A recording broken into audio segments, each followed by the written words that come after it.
আল্লাহর নবী বিশ্বনবী রাহমাতুল আলামিন বলেন, রে উসামা ইবনে যায়েদ, আমার বংশের মেয়ে হতে পারে, কিন্তু আমার মহান আল্লাহর আদেশ আমি কখনো লঙ্ঘন করতে পারি না।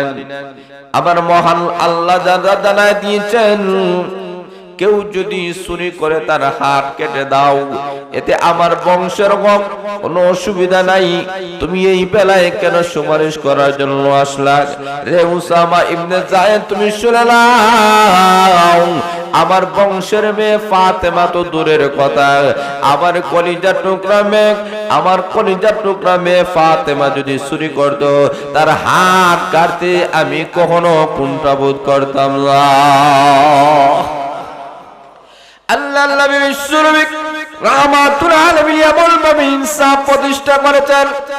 শুধুমাত্র তাই নয়, এইভাবে যুগ যুগ ধরে নবীর সাহাবায়ে কেরাম ইনসাফ প্রতিষ্ঠা করেছেন, এমন ভাবে ন্যায় বিচার আমাদের সামনে তুলে ধরেছেন। আল্লাহ রাব্বুল আলামিন সাহাবায়ে কেরামের জিন্দেগিগুলো আমাদের কাছে আদর্শ মডেল রেখে দিয়েছেন।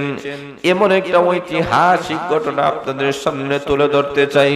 খলিফাতুল মুসলিমিন আমিরুল মুমিনিন উমর রাদিয়াল্লাহু তাআলা জামানার ঘটনা, এমন একটা ঘটনা, সেই ঘটনাটা হলো মদিনা থেকে 300 মাইল দূরত্ব থেকে একটা যুবক একটা উটের উপরে সওয়ার হয়ে আসতেছে মদিনার দিকে। রাস্তার মধ্যে আসিয়া যুবকটা ক্লান্ত শ্রান্ত হয়ে গেল। একটা গাছের মধ্যে তার উটটা বেঁধে যুবকটা ঘুমায়া গেল। ওই দিক দিয়া উট পেটের কেদার সহ্য করতে পারে না, এমনি রওনা করেছে। এক জায়গা থেকে আরেক জায়গায় যায়। চলতে চলতে একটা বাগানের ভিতরে ঢুকে গেছে। বাগানের ভিতরে ঢুকে উট খাওয়া শুরু করে দিয়েছে। এমন অবস্থায় বাগানের মালিক আসিয়া দেখে উট সবগুলা খেয়ে নিয়েছে। এই মালিকের মনে বড় রাগ হয়ে গেল, আমার বাগানের জিনিসগুলা তো নষ্ট করে ফেললো, এখন কি করা যায়? এখন শুনবায়রা, ওই বৃদ্ধ লোকটা উটের উপরে সামান্য আঘাত করেছে, আল্লাহর কি হুকুম হয়ে গেছে, এমনি আঘাত করার সাথে সাথে ওই উটটা মারা গিয়েছে। উট যখন মারা গেল, ওই দিক দিয়া যুবকের ঘুম ভেঙে গেল। ঘুম থেকে উঠে দেখে তার উট নাই, তালাশ করা শুরু করে দিল। ওই বাগানের কাছে গিয়া দেখে ওই উটটা যেন এখন মারা গিয়েছে। এই বাগানের এলাকার মধ্যে ঢুকে একটা বৃদ্ধ লোককে পেয়ে গেল। ডাক দে বলে, বাবা, আমার উটটাকে কে মেরেছে আপনি কি জানেন? এমনি বৃদ্ধ লোক ডাক দেয়া বলে, এই উটটাকে কেউ মারে নাই, আমি মেরে ফেলেছি। আমি হলাম এই বাগানের মালিক, আমার ফসলগুলা খেয়ে নিয়েছে, এই কারণে আমি তাকে সামান্য আঘাত করেছি। কিন্তু আমি বুঝতে পারি নাই এই উটটা যে এমন অবস্থায় মারা যাবে, মারা গিয়েছে। যুবকের অন্তরের মধ্যে একটা রাগ এসে গেল।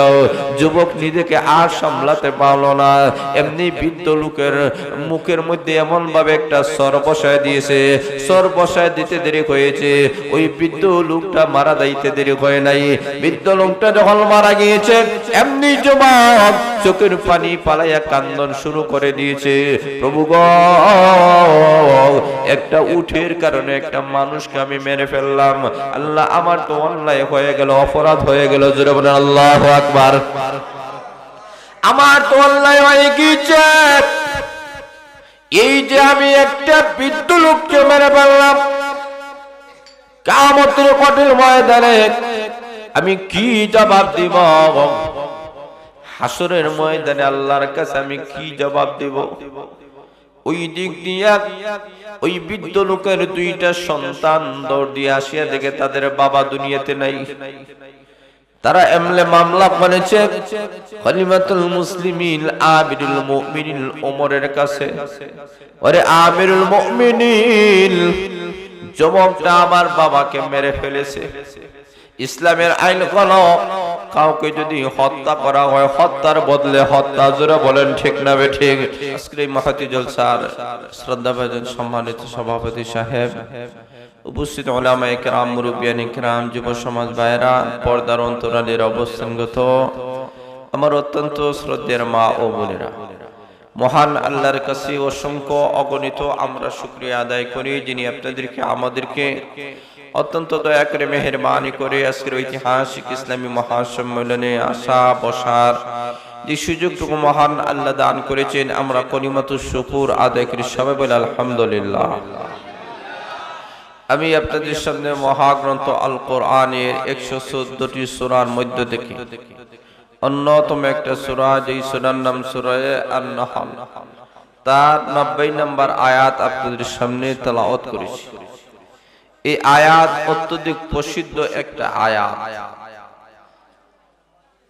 আমরা প্রতিদিন সপ্তাহে জুমাবার দিনে ইমাম সাহেব সানি খুতবার মধ্যে সর্বশেষে যে আয়াতটি তেলাওয়াত করে, এমন কোন মুসলমান নাই, ইমানদার নাই যারা এই আয়াত সম্পর্কে জানেন না।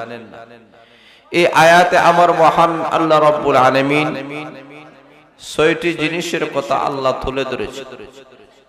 6টা জিনিসের মধ্যে 3টা আদেশ এবং 3টা নিষেধ। এই 3টা আদেশ এবং এই 3টা নিষেধ যারা মেনে নিবে, যারা মানবে, এর এই দুনিয়াতেও সফল, আখিরাতেও সফল। আল্লাহ রাব্বুল আলামিন কি 3টা করণীয় আর কোন 3টা বর্জনীয়, এই কথাটা আল্লাহ আমার তেলাওয়াতকৃত আয়াতের মধ্যে তুলে ধরেছে। এই আয়াতটি অত্যন্ত গুরুত্বপূর্ণ। কেমন গুরুত্বপূর্ণ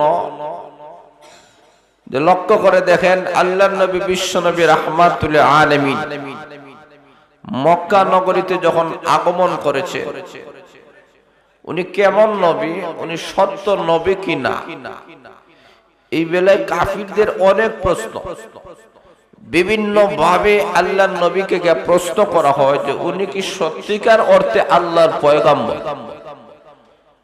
আসলে বিশ্বনবী মুহাম্মদুর রাসূলুল্লাহ জোরে বলেন সাল্লাল্লাহু আলাইহি ওয়াসাল্লাম, উনি যে আল্লাহর পয়গাম্বর, এতে আমাদের কোনো সন্দেহ আছে?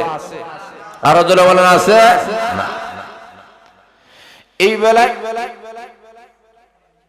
আকসাম বিন সাইফি নামক একটা ব্যক্তি, উনি তখনও পর্যন্ত মুসলমান হন নাই। মুসলমান হওয়ার আগে উনি কাফিরদের লিডার ছিলেন। কিছু সংখ্যক মানুষকে নবীজির কাছে প্রেরণ করলেন 2টা প্রশ্ন দিয়া। একটা প্রশ্ন হলো যে ওনার কাছে প্রশ্ন করবা যে উনি কে, ওনার কি পরিচয়। 2 নম্বর, মহান আল্লাহ ওনাকে কেন প্রেরণ করেছেন, প্রেরণ করার কারণ কি, কোন কারণে আল্লাহ ওনাকে দুনিয়াতে পাঠিয়েছে। এই 2টা প্রশ্নের জবাব নিয়ে তোমরা আসবা। কিছু সংখ্যক লোকেরা বিশ্বনবী রাহমাতুল আলামিনের কাছে গিয়া 2টা প্রশ্ন তুলে ধরল। 1 নম্বর হলো যে আপনি যে দাবি করেন আপনি মুহাম্মদুর রাসূলুল্লাহ সাল্লাল্লাহু আলাইহি সাল্লাম, সর্বপ্রথম আপনার কাছে প্রশ্ন হলো আপনি কে। আল্লাহর নবী বিশ্বনবী রাহমাতুল আলামিনের এমন একজন নবী যার আগে পিছনে অনেক লকব আছে, কিন্তু আল্লাহর নবী বিশ্বনবী রাহমাতুল আলামিন তাদের প্রশ্নের জবাবে বললেন আগের পিছনের সকল লকবগুলা বাদ দিয়া উনি বললেন আমি আব্দুল্লাহর ছেলে মুহাম্মদ। সুবহানাল্লাহ। আল্লাহর নবী বিশ্বনবী রাহমাতুল আলামিনকে প্রশ্ন করা হলো আপনি কে। প্রশ্নের জবাবে আল্লাহর নবী বিশ্বনবী রাহমাতুল আলামিন বলেন আমি গোলাম আব্দুল্লাহর ছেলে মুহাম্মদ। 2 নম্বর হলো আপনাকে কেন মহান আল্লাহ দুনিয়াতে পাঠিয়েছেন। উনি বলেন আমার মহান আল্লাহ আমাকে নবুয়তি দিয়ে রাসূল হিসেবে আল্লাহ পাঠিয়েছেন। জোরে বলেন সুবহানাল্লাহ। আমি সাধারণ কোনো মানুষ নই, আমার মহান আল্লাহ রাব্বুল আলামিন আমাকে সিলেকশন করেছেন। আমার মহান আল্লাহ আমাকে সিলেকশন করে রাসূল হিসাবে নবী হিসাবে আল্লাহ পাঠাইয়াছেন। আল্লাহর নবী বিশ্ব নবী রাহমাতুল আলামিন দুইটি প্রশ্নের জবাব যখন দিলেন, ওই লোকেরা আকসাম বিন সাইফের কাছে গেল। এর মধ্যখানে আল্লাহ নবী বিশ্ব নবী রাহমাতুল আলামিন আমি যে আয়াত আপনাদের সামনে তেলাওয়াত করেছি, এই আয়াতগুলা আল্লাহর নবীর পবিত্র জবান মুবারক থেকে তেলাওয়াত করে তাদেরকে শোনাইয়া দিলেন। আল্লাহর নবী বিশ্ব নবী রাহমাতুল আলামিনের জবান মুবারক থেকে আয়াতগুলা শুনিয়া তারা বলে, ও নবীজি, জীবনে অনেক কথাগুলা শুনেছি, কিন্তু এতই মধুর কণ্ঠের কথা, এত সুন্দর কথা তো আমরা জীবনে কোনোদিন শুনি নাই। নবীজি, আবার আমাদের সামনে আপনি তেলাওয়াত করুন, কারণ কাফেররা তো আরবি ভাষাভাষী, তারা কিন্তু আয়াতগুলার অর্থ জানে। জোরে বলেন ঠিক না বেঠিক? কাফেরদের সামনে আল্লাহ নবী যখন আবার তেলাওয়াত করলেন, সমস্ত কাফেরেরা বলে, এই কয়েকটি কথার ভিতরে এমন মর্ম আছে, মহান আল্লাহ যে তিনটা আদেশ করেছেন, তিনটা যে নিষেধের কথা আল্লাহ বলেছেন, এতে আসলে মানুষের জন্য কল্যাণ আছে। এমনি কাফেরেরা আকসাম বিন সাইফের কাছে গিয়ে ওই দুইটি প্রশ্নের জবাব তুলে ধরেছে। এক নম্বর হলো উনি আব্দুল্লাহর ছেলে মুহাম্মদ, দুই নম্বর হলো উনি আল্লাহর পয়গাম্বর, এবং সাথে সাথে আল্লাহর নবী যে আয়াতগুলা তেলাওয়াত করেছেন, কাফেরেরা এই আয়াতগুলা বারবার শুনে মুখস্থ করে আকসাম বিন সাইফের কাছে শুনিয়ে দিল। জোরে বলেন সুবহানাল্লাহ। কাফেররা পর্যন্ত আল্লাহর নবীর কাছে বসে কোরআনের আয়াতগুলা মুখস্থ করে শোনায়া যায়। আজকে আমাদের অবস্থা হলো এমন, আমাদের সামনে কোরআনের আয়াত পড়া হয়, কিন্তু কোরআনে মুখস্থ করার মতো মন মানসিকতা আমাদের নাই। জোরে বলেন ঠিক না বেঠিক? এখন শুনবেন আমার মহান আল্লাহ রাব্বুল আলামিন আমার তেলাওয়াতকৃত আয়াতের মধ্যে তিনটা আদেশ এবং তিনটা নিষেধ মহান আল্লাহ রাব্বুল আলামিন করেছেন, আল্লাহ হুকুম করেছেন। আল্লাহ বলেন, ইন্নাল্লাহা ইয়া'মুরু বিল আদলি ওয়াল ইহসান ওয়া ইতা'i যিল কুরবা। আল্লাহ বলেন, এক নম্বর হলো আমি তোমাদেরকে আদলের প্রতি আমি আল্লাহ হুকুম করলাম, তোমরা সমাজের মধ্যে আদল প্রতিষ্ঠা করবা, ন্যায় বিচার। জোরে বলেন সুবহানাল্লাহ। ন্যায় বিচার প্রতিষ্ঠা করবা। দুই নম্বর হলো ওয়াল ইহসান, আবার মহান আল্লাহ বলেন দুই নম্বর হলো ইহসান করবা। তিন নম্বর হলো ওয়া ইতা'i যিল কুরবা, নিকট আত্মীয় যারা তাদের মধ্যে তোমাদেরকে খরচ করতে হবে। জোরে বলেন সুবহানাল্লাহ। তিনটা জিনিসকে মহান আল্লাহ রাব্বুল আলামিন নিষেধ করেছেন। এমন তিনটি জিনিস এইগুলা কখনো করা যাবে না, আমার মহান আল্লাহ নিষেধ করেছেন। আল্লাহ বলেন, ওয়ায়ানহা আনিল ফাহশাই ওয়াল মুনকার। আল্লাহ বলেন নিষেধ করে দিলাম। এক নম্বর হলো ফাহশা, প্রকাশ্য গুনাহগুলো কখনো করা যাবে আর বোঝা যাবে না। ওয়াল মুনকার, মুনকার গুনাহ কখনো করা যাবে না। ওয়াল বাগি, আমার মহান আল্লাহ তিনটি জিনিসের কথা বলে নিষেধ করে দিয়েছেন, এইগুলা কখনো করা যাবে না। এমন ওয়াজগুলা করেছেন কে? আমার মহান আল্লাহ করেছেন। জোরে বলেন সুবহানাল্লাহ। আমার মহান আল্লাহ বলেন, এমন ওয়াজ তোমাদের সামনে আমি মহান আল্লাহ রাব্বুল আলামিন কইলাম, আরে দুনিয়ার মানুষেরা তিনটা কাজ যদি করতে পারো, তিনটা কাজ যদি ছাড়তে পারো, দুনিয়াতেও তোমরা সফল হবা, আখিরাতে তোমরা জান্নাতের মেহমান হয়ে যাইবা। আল্লাহ রাব্বুল আলামিন ন্যায় বিচারের কথা বলেছেন। আল্লাহ বলে ইনসাফ, আল্লাহ বলেন ইনসাফ করো। ন্যায় বিচার অত্যধিক গুরুত্বপূর্ণ। আল্লাহর নবী বিশ্ব নবী রাহমাতুল আলামিন নিজে এবং সুষ্ঠু বিচার আমাদের সামনে রেখে গেছেন। সেই অসংখ্য অগণিত ঘটনা আছে, এর মধ্যে একটা ঘটনা হলো আল্লাহর রাসূল সাল্লাল্লাহু আলাইহি ওয়াসাল্লাম একবার ওনার বংশের মধ্যে একটা মেয়ে ছিল যার নাম ফাতেমা। বিশ্বনবীর মেয়ের নামও ফাতেমা, আর যেই মহিলাটা চুরি করছে ওই মহিলার নাম ফাতেমা। এখন লক্ষ্য করে দেখেন, মহিলাটা চুরি করছে, ইসলামের বিধান হলো নারী হক অথবা পুরুষ হক, চুরি যদি করে তার হাত কেটে দিতে হয়, এটাই ইসলামের বিধান ছিল, বলে ঠিক না ঠিক? তখন এই অবস্থায় আল্লাহর রাসূল সাল্লাল্লাহু আলাইহি ওয়াসাল্লামের কাছে যখন বিচার গেল, আল্লাহর নবী কোরআন অনুযায়ী সুষ্ঠু বিচার অনুযায়ী ওই মহিলার হাত কাটবেন, এটাই হলো ইসলামের বিধান, এ আপন হক অথবা পর হক। এমন অবস্থায় সমস্ত সাহাবা একরাম পরামর্শের মধ্যে বসে গেলেন, আহারে বিশ্বনবীর বংশের একটা মহিলা তার হাত কাটা হবে, এটা সমাজে একটা লজ্জিত একটা বিষয়, কাজেই এখন আল্লাহর নবীর কাছে কিছু সুপারিশ করা দরকার, যাতে আল্লাহর রাসূল যেন তার হাত কেটে না দেয়। তাহলে কাকে প্রেরণ করা হবে?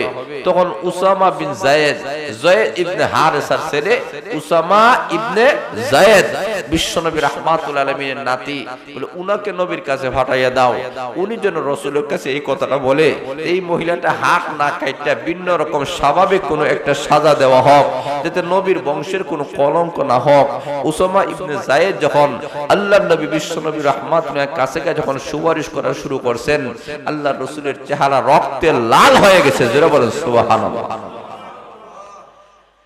আল্লাহর নবী বিশ্বনবী রাহমাতুল্লাহ আলাইহি বলেন, রে উসামা ইবনে যায়েদ, আমার বংশের মেয়ে হতে পারে, কিন্তু আমার মহান আল্লাহর আদেশ আমি কখনো লঙ্ঘন করতে পারি না।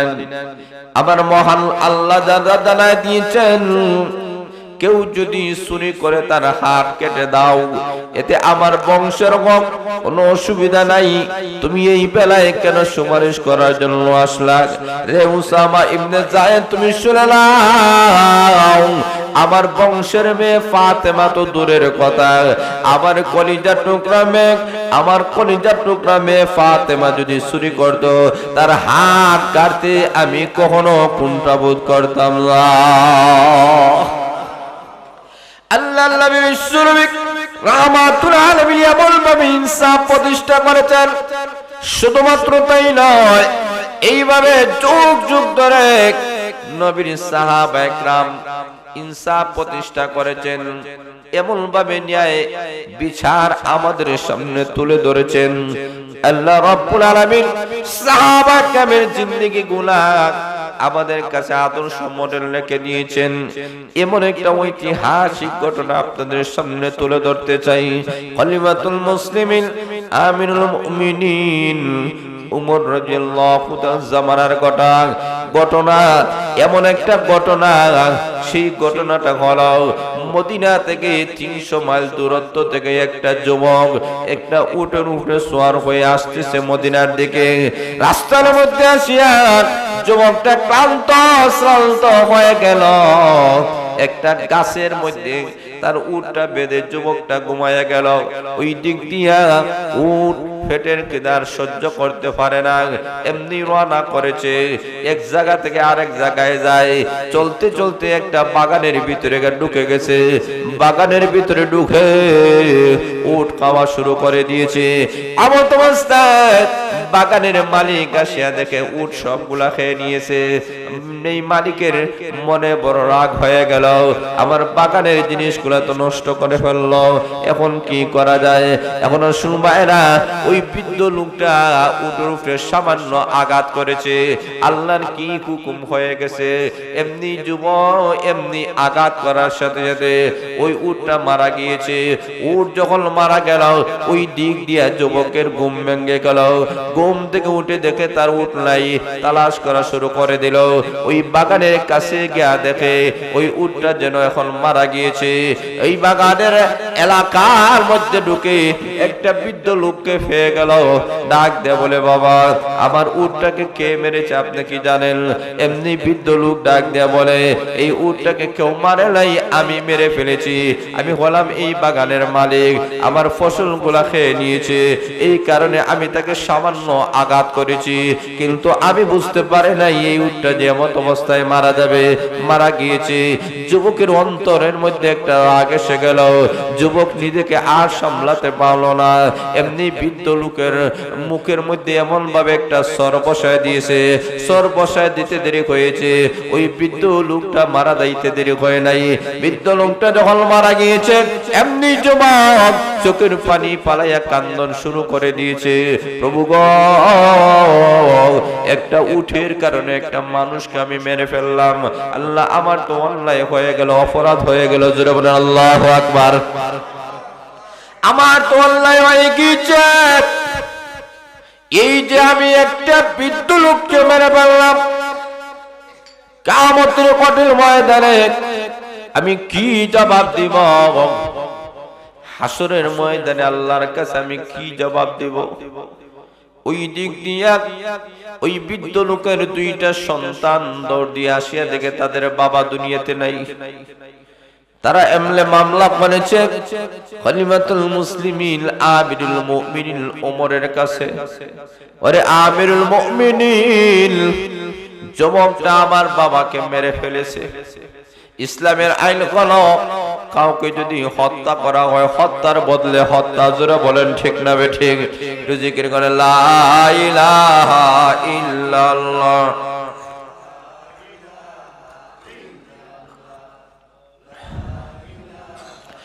লা ইলাহা ইল্লাল্লাহু মুহাম্মাদুর রাসূলুল্লাহ সাল্লাল্লাহু আলাইহি ওয়াসাল্লাম। এখন আসুন ভাইরা, ইসলামের দৃষ্টিতে হলো হত্যার বদলা হত্যা। জোরে বলেন ঠিক না বেরি? আল্লাহ খলিফাতুল মুসলিমিন উমরের কাছে যখন বিচার দায় করলো, এমনি উমর যুবকটাকে ডাকিয়া কাছে নিয়ে বলেন, ওরে যুবক, বলো তুমি কি এই বৃদ্ধটাকে তুমি কি মেরেছ? হ্যাঁ, আমি তাকে সর মেরেছিলাম, এই লোকটা মারা গেল। খলিফাতুল মুসলিমিন আমিরুল মুমিনিন ওমর বলেন, ওরে যুবক, পৃথিবীর কোন অপরাধ করার পরে তো স্বীকার করে না, স্বীকারোক্তি করে না। তুমি যে নিজ থেকে স্বীকারোক্তি দিলেন, তুমি কি জানো না এর বিনিময়ে তোমাকে ফাঁসির কাস্টে ঝুলানো হবে? কেবল আল্লাহ ওয়ালা যুবক ছিল। যুবক ডাক দিয়ে বলে, ওমর, একবার নয়, দুইবার নয়, 1000 বার যদি ফাঁসির কাস্টে ঝুলতে হয়, ঝুলতে রাজি আছি, কিন্তু কিয়ামতের কঠিন ময়দানে জাহান্নামে যাইতে রাজি না। আমিরুল মুমিনিন বলেন, রে যুবক, তাহলে তুমি শুনে নাও, আমি রায় দিয়ে দিলাম, তোমার এখন ফাঁসি হবে। কিন্তু যুবক রে, মৃত্যুর আগে তুমি বলো তোমার কোনো আশা আসেনি, কোনো আকাঙ্ক্ষা আসেনি? এমনি যুবক বলে, আগো আমিরুল মুমিনিন, আমার দুইটা আশা আছে, দুইটা আকাঙ্ক্ষা। কি আশা আকাঙ্ক্ষা? এক নম্বর হলো, আমার কাছে একটা লোক কিছু টাকা পয়সা পায়, আমি জানি ফাঁসির কাস্টে চলে গেলে আমি এই দুনিয়াতে আর থাকবো না, চিরকালের জন্য চলে যাব। আমাকে একটু সুযোগ দিবানি, আমি ফাওনাদারের ফাওনা দিয়ে আমি আসি। জুড়ে বলেন সুবহানাল্লাহ। 2 নম্বর হলো, আমার বাড়ির মধ্যে আমার মা জননী রয়েছেন, আমি তার একমাত্র সন্তান। আমার মা জানবে না আমার অপরাধের কারণে আমার আজকে ফাঁসির কাস্টে ঝুলতে হইতেছে। আমাকে একটু সুযোগ দিবানি, জীবনের শেষ মুহূর্তে একটা বার আমার মাকে দেখবো, চির বিদায় নিয়ে আসবো। আমিরুল মুমিনিন বলেন, তোমার দুইটা দরখাস্ত তো আমি মেনে নিলাম, কিন্তু তুমি যদি তোমার এলাকার মধ্যে তুমি চলে যাও, আবার আসবে কিনা এর গ্যারান্টি কে দিবে? যদি না আসো, কে তোমার গ্যারান্টি হবে? যুবক বলে, রে আমিরুল মুমিনিন, এই এলাকার মধ্যে আমার ঘর নাই, আমার বাড়ি নাই, আমার ঠিকানা নাই, আমার কেউ নাই, কে আমার জামিল হবে? এই জায়গায় তো আমার কেউ আত্মীয় স্বজন নাই, কে জামিল হবে? যেহেতু হবে না, আমার যাওয়ার মতো তো কোনো সুযোগ নাই, আমি কি করব? এমনি মজলিস থেকে নবীজির একজন সাহাবী জানলাম আবু আইয়ুব আনসারী রাদিয়াল্লাহু তাআলা আনহু, উনি ডাক দিয়া বলেন, আমি তোমার জামিল হয়ে যাব। জোরে বলেন সুবহানাল্লাহ। উনি ডাক দিয়ে বলেন, আমি তোমার জামিল হয়ে যাব, ঘাবড়াবা না, চিন্তা করবা না, আমি তোমার জামিল হয়ে গেলাম। উনি ডাক দিয়ে বলেন, আপনি আমার আত্মীয় স্বজন নাই, কেউ নাই, কোনো পরিচিত তো নাই, আপনি কেন জামিল হবেন? কোন সূত্রে? উনি বলেন, একটা সূত্র, সেই সূত্রটা আল্লাহর নবী না বলেছেন, একজন মুসলমান আর একজন মুসলমানের ভাই। নবীজি বলেছেন, তুমি আমার ভাই, আমি ভাই হয়ে তোমার জামিল হয়ে গেলাম। জোরে বলেন সুবহানাল্লাহ। সাহাবায়ে কেরাম বলেন, আপনি যে জামিল হয়ে গেলেন, আপনি কি জানেন এই যুবক যদি না আসে তাহলে আপনাকে পাশের কাস্টে ঝুলতে হবে? উনি বলেন, একবার নয়, অনেকবার ঝুলতে রাজি আছি, কিন্তু একজন মুসলমানের জামিন কখনো ছাড়া যাবে না। আমি জানি এই যুবকটা বড় আল্লাহওয়ালা, এই যুবকটা বড় তাকওয়াওয়ালা, যেই যুবকটা নিজের অপরাধটাকে নিজে স্বীকার করে নিয়েছে, এই যুবক যে আল্লাহওয়ালা, এতে আমার কোনো সন্দেহ নাই। সেই দিন থেকে আমার বিশ্বাস হয়ে গেছে, এই যুবক ফাঁসির কাষ্ট থেকে পলায়ন করবে না, নিশ্চিত সে আসবে। আর যদি না আসে তাহলে আমি ফাঁসির কাষ্টিতে ঝুলবো, আমার কোনো অসুবিধা নাই। কিন্তু আমার বিশ্বাস আছে সে একজন মুসলমান। আগেকার যুগের মুসলমানের প্রতি কেমন ভাবে বিশ্বাস ছিল, জোরে বলেন সুবহানাল্লাহ। ভাইয়েরা শুন, এমনি যুবকটা রওনা করেছে একটা মাসের সময় নিয়ে, কারণ মদিনা থেকে 350 মাইল দূরেতে যাবে। এমনি যুবকটা বাড়ির মধ্যে গিয়া তার ফাওনাদারের ফাওনা গোলা দিয়ে দিল। শেষে ওই যুবকটা মার কাছে গেল, কে বলল, মা, ও মা, জীবনে অনেক দিন আপনার কাছ থেকে আমি বিদায় নিয়েছি গো মা, আবার ফিরে এসেছি, কিন্তু আজকে যে আমি যাই আর কোনদিন ফিরে আসবো না। মার কাছ থেকে দোয়া নেই, কারণ মার দোয়া, বাবার দোয়া ডাইরেক্ট আল্লাহর দরবারে কবুল হয়ে যায়। রাসূল বলেন, পৃথিবীর মধ্যে মা বাবার চাইতে উত্তম আর কেউ নাই। মা বাবা এমন যারা সন্তানের জন্য যদি হাত তুলে দোয়া করে আল্লাহ ডাইরেক্ট কবুল করে নেয়। জোরে বলেন সুবহানাল্লাহ। মা বাবা অত্যধিক গুরুত্বপূর্ণ। যুবকটা বলে, আমার মার কাছ থেকে দোয়া নেওয়ার জন্য এসেছি, কারণ মা বাবার দোয়া এমন অমূল্য একটা নিয়ামত। আল্লাহু আকবার। আল্লাহ রাব্বুল আলামিন সূরাতুল বাকারা এই গাভীর ঘটনা আলোচনা করেছেন। গাভীর ভিতরে আল্লাহ রাব্বুল আলামিন এমন একটা ঘটনা আমাদের সামনে তুলে ধরেছেন।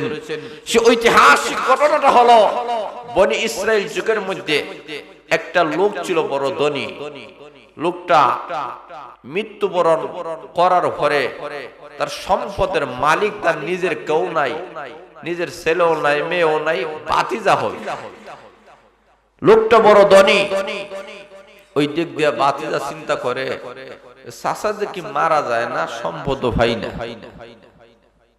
এই তো লম্বা হায়া। তখন একদিন হয় না, চাচারে দুনিয়াতে রাখতে লাভ নেই, মেরে ফেলাই, তাহলে তো সম্পদের মালিক। সে তার চাচারে নিজ হাতে হত্যা করে ফেলল। হত্যা করার পরে ভিন্ন এলাকার মধ্যে নিয়ে রেখে দিল। আর ওই দিক দিয়া সকালবেলা উঠিয়া এলাকার মানুষদেরকে বলে, আমার চাচারে কে হত্যা করছে, আপনারা তালাশ করে বাইর করে। আপনারা যদি না পারে তো এই যুগের শ্রেষ্ঠ নবী হযরত মূসা আলাইহিস সালাতু ওয়াস সালাম ওনার কাছে যান গা জিজ্ঞেস করেন আমার চাচারে কে হত্যা করছে। আসলে করছেন নিজে হত্যা, জোরে বলেন ঠিক না ঠিক? নিজে হত্যা কইরা অন্যের উপরে দোষ চাপাইতেছে। এখনো শুনো এলাকার মানুষেরা দেখতে হয় আমরা তো জানি না কে তারে হত্যা করছে, রাত্রি বেলায় তো হত্যা হইছে আমরা তো জানা নাই। সব ঐক্যবদ্ধ হয়ে মূসা আলাইহিস সালাতু ওয়াস সালামের কাছে চলে গেছে, ওই লোকটারে কে হত্যা করছে আপনি আল্লাহরে জিজ্ঞেস করেন, কারণ আল্লাহর সাথে তো আপনার কথোপকথন হয়, কথা হয়, আল্লাহরে জিজ্ঞেস করেন। মূসা আলাইহিস সালাতু ওয়াস সালাম আল্লাহকে জিজ্ঞেস করেন, আল্লাহ ডাকতে হয় একটা গরু জবাই করা লাগবে, গরু জবাই করে গরুর একটা অংশ ওই মৃত লোকের সাথে যখন টাচ স্পর্শ করবা ওই লোকটা জিন্দা হইয়া কইয়া দিলেই যে কে তাকে হত্যা করছে। আল্লাহ রাব্বুল আলামিন মূসা আলাইহিস সালাম এই জিনিসটা জানানোর পরে মূসা নবী গোষ্ঠীর লোকদেরকে জানাইয়া দিলেন, বলে ওইভাবে হবে। তখন তারা আল্লাহ রাব্বুল আলামিনের নিয়ম ছিল ওটা যে গরু জবাই করে, এর মানে যে কোনো একটা গরু জবাই কইরা গরুর একটা অংশ যদি ওই মৃত লোকের সাথে মিশিয়ে দিত তাহলে এমনি বলে দিত। কিন্তু বনে ইসরাইল যেত এরা এমন ভাবে প্রশ্ন করা শুরু করছে, দেখ দেখো মূসা আপনারা আল্লাহরে জিজ্ঞেস করেন গরুর বয়স কত হবে, গরুর রং কেমন হবে, গরু কি রকম হবে, এই সেই বিভিন্ন রকমের প্রশ্ন করা শুরু করছে।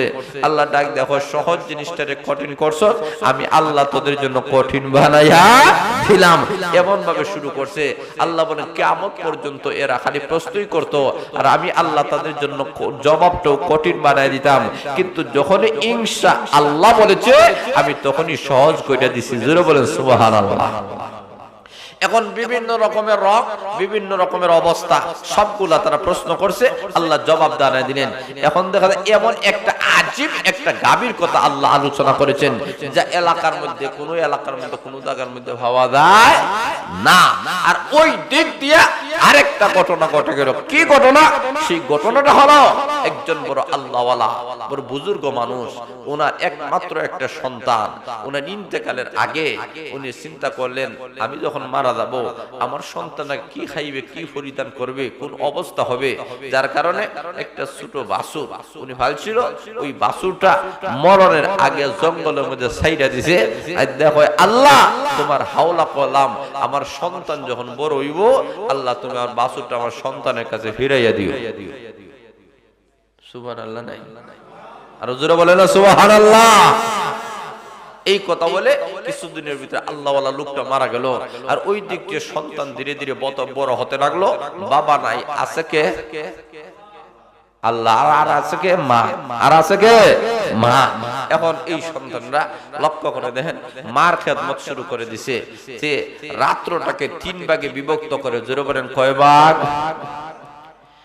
এমনি ছোট বাচ্চা ধীরে ধীরে বড় হওয়া শুরু হয়ে গেল।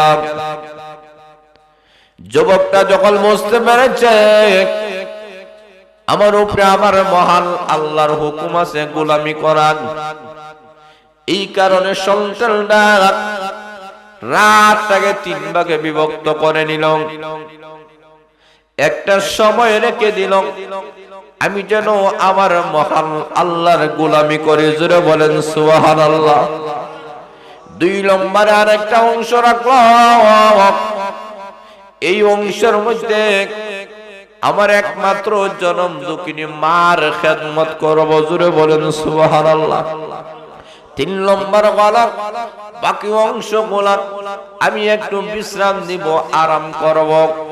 এইভাবে এই সন্তানরা দিনের বেলায় সারা দিন জঙ্গলের মধ্যে গিয়া কাঠ কেটে বাজারে বিক্রি করে যে সম্পদগুলা পায়, যে টাকাটা পায়, এই টাকার অর্ধেক এই টাকাটাকে আবার 3 ভাবে বিভক্ত করে নিয়েছে।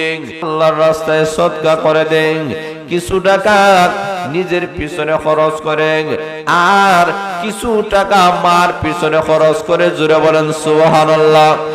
এইভাবে সন্তানটা রাত এবং দিন এইভাবে বন্টনের মধ্য দিয়ে তার জীবনটা অতিবাহিত করতেছে। মার পিছনে তার সম্পদটা ব্যয় করে, মার পিছনে রাতের কিছু একটা সময় মার খেদমতে পিছনে ব্যয় করে। এবং সন্তান, আল্লাহওয়ালা সন্তান সমাজের মধ্যে দরকার আছে কি নাই? আরো জোরে বলেন। এমন অবস্থায় দিন যায়, রাত যায়, সন্তানরা যখন উপযুক্ত হয়ে গেল, মা ডাক দিয়ে বলে, ওর বাবা যা ওই জঙ্গলের মধ্যে তোমার বাবা ইন্তেকালের আগে তোমার জন্য একটা বাছুর জঙ্গলের মধ্যে পাঠাইয়া আল্লাহর হাওলা করে দুনিয়া থেকে চলে গিয়েছে। আমার মনে হয় এই ছোট বাচ্চাটা এখন বড় হয়ে গেছে, তুমিও বড় হয়েছো, ওই বাছুরটাও বড় হয়ে গেছে, যাও জঙ্গলের মধ্যে গিয়ে বলবা, প্রভু আমার বাবা যেই গাভীটা আল্লাহ তোমার হাওলা করে দিয়েছে, আল্লাহ ওই গাভীটা তোমার কাছে চাই, আশা করা যায় আমার মহান আল্লাহ তোমার কাছে ফিরাইয়া দিবে। জোরে বলেন সুবহানাল্লাহ। মার কথা অনুযায়ী সন্তান এমন ভাবে মার কথা মানে, মার কথা ছাড়া কখনো সন্তান চলে না। মার কথা অনুযায়ী সন্তানটা চলে। এই সন্তানটা জঙ্গলের মধ্যে গিয়া আল্লাহর উপরে ভরসা করে যখন আল্লাহর হাওলা করে যখন ডাক দেওয়া শুরু করেছে, এমনি আমার মহান আল্লাহ রাব্বুল আলামিন জঙ্গল থেকে ওই গাভীটা তার কাছে পৌঁছাইয়া দিয়েছেন। ওই গাভীরা যখন তার কাছে আসলো, মার কাছে সন্তানটা নিয়ে আসলো, মা ডাক দিয়ে বলে, বাবা রে এই গাভীটা নিয়ে যাও বাজারের মধ্যে না বিক্রি করবা। মা ডাক দিয়ে বলে, কত বিক্রি করবা? সন্তান যখন প্রশ্ন করেছে, মা বলে 6 দিরহাম দ্বারা বাজারের মধ্যে না বিক্রি করবা। তবে শুনে নাও, আমি মার সাথে পরামর্শ না করে বিক্রি করবা না।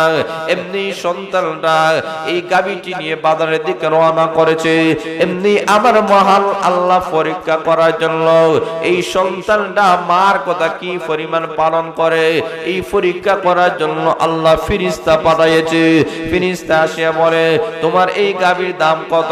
বলে 6 দিরহাম। বলে দিয়ে দাও, আমি তোমাকে 6 দিরহাম দেব, আমাকে দিয়ে দাও।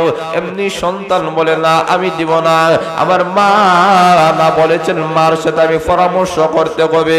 এমনি বাড়ির মধ্যে নিয়ে আসলেন, মার সাথে পরামর্শ করলেন। মা বলেন, বাবা রে 6 দিরহাম হয়ে গেলে যাও বিক্রি করে নাও। সন্তানরা আবার গাভীটি নিয়ে বাজারের মধ্যে চলে গেল। এবার আবার ফেরেশতাকে আল্লাহ পাঠিয়েছেন। এবার ফেরেশতা বলেন, তোমার এই গাভীর দাম কত? বলে 6 দিরহাম। বলে না, আমি তোমাকে 12 দিরহাম দিব, আমার কাছে বিক্রি করে নাও। এবার সন্তান বলে, না 12 দিরহামের কথা তো আমার মা বলে নাই, তাহলে আমাকে একটু সুযোগ দাও, আমি আমার মার সঙ্গে আবার পরামর্শ করি। জোরে বলেন সুবহানাল্লাহ। আবার চলে আসলো, আসিয়া মাকে যখন বলল, মা বললে, যাও বাজারের মধ্যে যাও। রে সুলতান, আমার মনে হয় এটা দুনিয়ার কোনো মানুষ নাই, আমার মনে হয় আল্লাহর কোন নূরের তৈরি ফেরেশতা। জোরে বলেন সুবহানাল্লাহ। আরে সন্তান যাও, ওই লোকটা যদি আবার আসে তাকে প্রশ্ন করবা, আমি এই গাভীটাকে বিক্রি করব না, পরবর্তীর জন্য রেখে দিব। এমনি সন্তান গাভীটি নিয়ে বাজারে চলে গেল।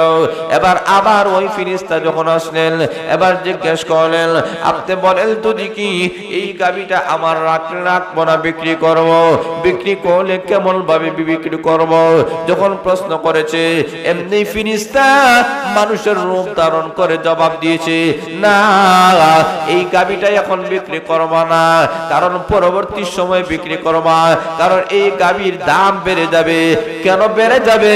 ওই বনি ইসরাইল জাতিরা তাদের ওই মৃত মানুষকে শনাক্ত করার জন্য একটা গাভীর প্রয়োজন, আর এই গাভী তোমার গাভী ছাড়া আর কোনো গাভী নাই, কাজেই ওদের প্রয়োজন গাভী, আর তোমার প্রয়োজন হলো টাকা পয়সা সম্পদ। এখন শুনবা, এমনি ডাক দেবে, বলে না বিক্রি করবা না। বলে কেন বিক্রি করবা না? বলে চড়া দামে বিক্রি করবা। জোরে বলেন সুবহানাল্লাহ।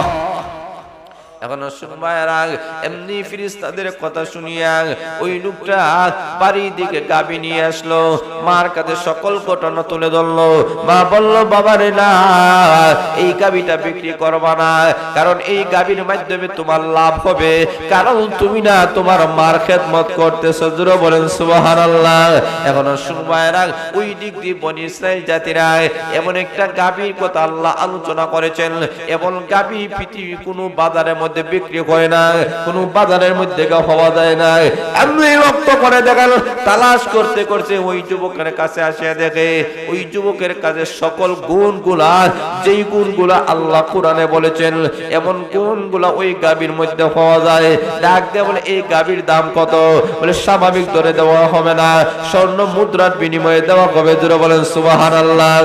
আমার মহান আল্লাহ রাব্বুল আলামিন ওই গাবিটা বিক্রি করাইলেন, আল্লাহ চড়া দামে বিক্রি করাইয়া ওই যুবকটাকে আল্লাহ লাভবান বানাইলেন।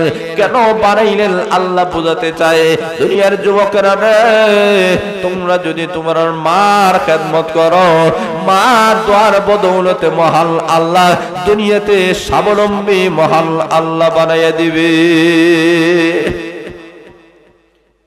মার খেদমত অত্যধিক গুরুত্বপূর্ণ। এখন ভাইয়েরা, ওই যুবকটা মার কাছে গিয়েছে জীবনের শেষ মুহূর্তের দোয়া নেওয়ার কথা বলে, নেওয়ার জন্য। এই যুবকটা গেছে গিয়া বলে, মা গো, জীবনে অনেক বিদায় নিয়েছি, আবার ফিরে এসেছি, আজকে এমন একটা বিদায় নিব গো মা, আর জিন্দেগিতে কোনোদিন ফিরে আসবো? জোরে বলে, আসবো? মা জীবনের জন্য আমাকে বিদায় দিয়ে দাও, আর কোনদিন আসবো না গো মা। ও মা, এই সন্তানের চেহারা আর কোনদিন দেখবা না, হাসরের ময়দানে তোমার সাথে সাক্ষাৎ হবে গো মা, আমাকে মাফ করে দাও। মা গো, আমার ভয় হয়, কেন জানোনি গো মা, আমি না একটা বৃদ্ধ মানুষকে মেরে ফেলেছি, মা এর শাস্তি হিসাবে আমার এখন ফাঁসি হবে গো মা। ও মা, একটু দোয়া করো গো মা, এই ফাঁসির বিনিময়ে যেন আল্লাহ জাহান্নামের লাকড়ি না বানায়। কিয়ামতের দিন আল্লাহ যদি জাহান্নামের লাকড়ি বানায়, জাহান্নামের আগুন কখনো বরদাস্ত করা যাবে না। ও মা, দুনিয়ার অপরাধের কারণে দুনিয়াতে যত শাস্তি হওয়ার হক, যত মুসিবত হওয়ার, যত শাস্তি দেওয়ার আল্লাহ দেখ, কোনো অসুবিধা নাই, কিন্তু জাহান্নামের শাস্তি কখনো সহ্য করা যায় না। মা গো, জনমের মতো আমাকে বিদায় দিয়ে দাও। মার কাছ থেকে বিদায় নিয়ে সন্তান যখন রওনা করেছে, ওই দিক দিয়া ফাঁসির সময় হয়ে গেছে। আমিরুল মুমিনিন বলেন, কই কই যুবকটা তো এখনো আসে নাই, এখন তোমাকে না ফাঁসির কাষ্টে ঝুলানো হবে। এখন রায় হয়ে গেল, উপস্থিত সাহাবা একরাম চোখের পানি ফেলাইয়া কাঁদে, প্রভু গো, এই সাহাবীর তো কোনো অপরাধ নাই, কোনো অন্যায় নাই, কিন্তু জামিন হওয়ার কারণে আজকে তো সে ফাঁসির কাষ্টে ঝুলতেছে। অপরাধীর এটা কেমন বিচার হয়? অপরাধ করবে একজনের, শাস্তি কমে আরেকজনের। আল্লাহ এটা কখনো মেনে নেওয়া যায় না, কখনো হতে পারে না। জল্লাদ হাজির হয়ে গেল, ফাঁসির কাষ্টের মধ্যে তোলা হয়েছে, সূর্য যেন ডুবে যাইতেছে। এমনি জল্লাদ একবার ফাঁসির দিকে তাকায়, আবার রাস্তার দিকে তাকায়, তাকাইয়া দেখে একটা নওজোয়ান উটের উপরে সওয়ার হয়ে দ্রুত বেগে আসতেছে। এমনি ডাক দিয়ে বলা হয়, একটু দাঁড়াও, মনে হয় যুবকটা আসতেছে। হ্যাঁ, কিছুক্ষণের ভিতরে দেখা গেল যুবকটা হাজির হয়ে গেছে। যুবক ডাক দিয়ে বলে, ওগো আমিরুল মুমিনিন, খলিফাতুল মুসলিমিন, আপনি মেহেরবানি করে আমার ভাইটাকে আপনি ফাঁসির কাষ্টে ঝুলাবেন না, আমাকে নিয়ে নেন। আমি হাজির হয়ে গেছি, আমি ফিরতে বিলম্ব হয়ে গেছে, কারণ আমার জনম দুঃখিনী মার সাথে জীবনের শেষ দেখা করেছি। আমার মা আমাকে ছাড়তে চায় না, কিন্তু আমি বললাম, মা গো, জাহান্নামের আগুন আমি সহ্য করতে পারবো না। আজকে হয়তো দুনিয়ার ফাঁসির কাষ্ট থেকে আমি রক্ষা পাইতে পারি, হয়তো ফাঁকি দিতে পারি, হয়তো না দিতে পারি, কিন্তু কিয়ামতের দিন আল্লাহর ফাঁসির কাষ্টে আমাকে অবশ্যই ঝুলতে হবে। যারা বলেন ঠিক না বেঠিক? আমাকে ছেড়ে দাও কমাং, আমি জাহান্নামের আগুনটাকে ভয় করি। আমার মার সাথে কথোপকথন করতে গিয়ে, আমার মার সাথে চির বিদায় নিতে গিয়ে আমার লেট হয়ে গেছে, আমাকে ক্ষমা করে দাও। এখন আমাকে ফাঁসির কাষ্টের মধ্যে ঝুলাও। যেমনি ভাবে এমন সুন্দর করে যুবকটা কথা বলেছে, উপস্থিত ওই বৃদ্ধর যে দুইজন সন্তান ছিল, একজনে ডাক দেয়া বলে, না, আবু আমিরুল মুমিনিন হতে পারে না। এই যুবকের অন্তরে আল্লাহর এই পরিমাণ ভয়, এই পরিমাণ তাকওয়া, এমন যুবককে কখনো ফাঁসির কাষ্টে ঝুলায় হত্যা করা যায় না। আমি সন্তান হিসাবে আমার বাবার অপরাধ দাবি মাফ করে দিলাম। এমনি উনি বলেন, আমি মাফ করে দিলাম, কারণ হলো যেই লোকটা নিজের জীবনটা বিসর্জন করতে চায়, এমন আল্লাহওয়ালা যুবক আসমানের নিচে আর জমিনের উপরে কেউ হতে পারে না। সে ইচ্ছা করে তো হত্যা করে নাই, সে তো বুঝে নাই একটা চোরের মাধ্যমে যে আমার বাবা মারা যাবে। কিন্তু আমি বুঝতে পেরেছি এই যুবকের অন্তরে যে পরিমাণ আল্লাহর ভয়, আল্লাহর তাকওয়া রয়েছে, আমার ঈমান মজবুত হয়ে গেছে। আরে আমিনুল মুমিনিন লা, এটা কখনো হতে পারে না। খলিফাতুল মুসলিমিন আমিনুল মুমিনিন ওমর রাদিয়াল্লাহু তাআলা বলেন, না, আমি আমিরুল মুমিনিন, আমি ইনসাফের পাল্লা কায়েম করলাম। জোরে বলেন সুবহানাল্লাহ। এইভাবে আমিরুল মুমিনিন ওমর রাদিয়াল্লাহু তাআলা জামানার মধ্যে এমন ভাবে সুবিচার হয়েছিল, কোনো সার নাই, কোনো কিছুই সার হতে পারে না। এই কারণে আমার মহান আল্লাহ বলেন, এক নম্বর হলো আমি মহান আল্লাহ আদলের প্রতি তোমাদেরকে নির্দেশ করলাম, ন্যায় বিচার তোমরা করো। ন্যায় বিচার সর্বক্ষেত্রে আছে কি নাই? কথা বলেন, আছে কি নাই? সর্বক্ষেত্রে ন্যায় বিচার করো। বাবা সন্তানের মধ্যে ন্যায় বিচার করো, সন্তান সন্তানের মধ্যে ন্যায় বিচার করো, ভাই বোনের মধ্যে ন্যায় বিচার করো, সমাজের মধ্যে ন্যায় বিচার করো। এমন নির্দেশ দিয়েছেন কে? আরো জোরে বলেন। 2 নম্বর মহান আল্লাহ বলেন ইহসান করো। 3 নম্বরে আবার মহান আল্লাহ বলেন নিকট আত্মীয়র মধ্যে তোমরা দান খয়রাত করো। নিকট আত্মীয় সম্পর্ক বজায় রাখা আল্লাহ রাব্বুল আলামিন আমাদের জন্য ফরজ করে দিয়েছেন। জোরে বলেন সুবহানাল্লাহ। আবার মহান আল্লাহ বিভিন্ন আয়াতের মাধ্যমে, বিশ্বনবী হাদিসের মাধ্যমে জানায় দিয়েছেন, যারা আত্মীয় সম্পর্ক বজায় রাখে এদের জন্য জান্নাত। যারা আত্মীয় সম্পর্ক ছিন্ন করে এরা কখনো জান্নাতের মেহমান হতে পারে না। জোরে বলেন ঠিক না বেঠিক? এই কারণে আত্মীয় সম্পর্ক বজায় রাখো। আল্লাহর নবী বলেন, ইয়া আইয়ুহান নাস আসুস সালাম ওয়া আতইমুত তাআম ওয়া সিলুল আরহাম ওয়া সাল্লু ওয়ান নাসু নিয়াম তাদখুলুল জান্নাতা বিসালাম। আল্লাহর নবী বলেন 4টা কাম করবা, নিরাপত্তার সাথে জান্নাতের মেহমান হয়ে যাইবা। 1 নম্বর হলো বেশি বেশি করে সালাম দাও। 2 নম্বর হলো মেহমান নওয়াজি করো। 3 নম্বর হলো আত্মীয় সম্পর্ক বজায় রাখো। 4 নম্বর হলো মানুষ যখন ঘুমায় যায় তাহাজ্জুদ নামাজ পড়ো। নিরাপত্তার সাথে জান্নাতের মেহমান হয়ে যাইবা। জোরে বলেন সুবহানাল্লাহ। এই কারণে মেহমানদারি আত্মীয় সম্পর্ক অত্যধিক গুরুত্বপূর্ণ। আজকে আমাদের মধ্যে বন্ধন সৃষ্টি করতে হবে, আত্মীয়র মধ্যে মিল মহব্বত ভালোবাসা এটা তৈরি করতে হবে। এটা বিভিন্ন রকমে হয়। এক নম্বর হলো আত্মীয় স্বজন যদি গরিব হয় তার মধ্যে আপনি যদি ধনী হন তার মধ্যে টাকা পয়সা খরচ করেন। দুই নম্বর হলো আত্মীয় সম্পর্ক রক্ষা করার দুই নম্বর পদ্ধতি হলো যে একজন আরেকজনকে দেখশুন করেন, খবরাদি নেন।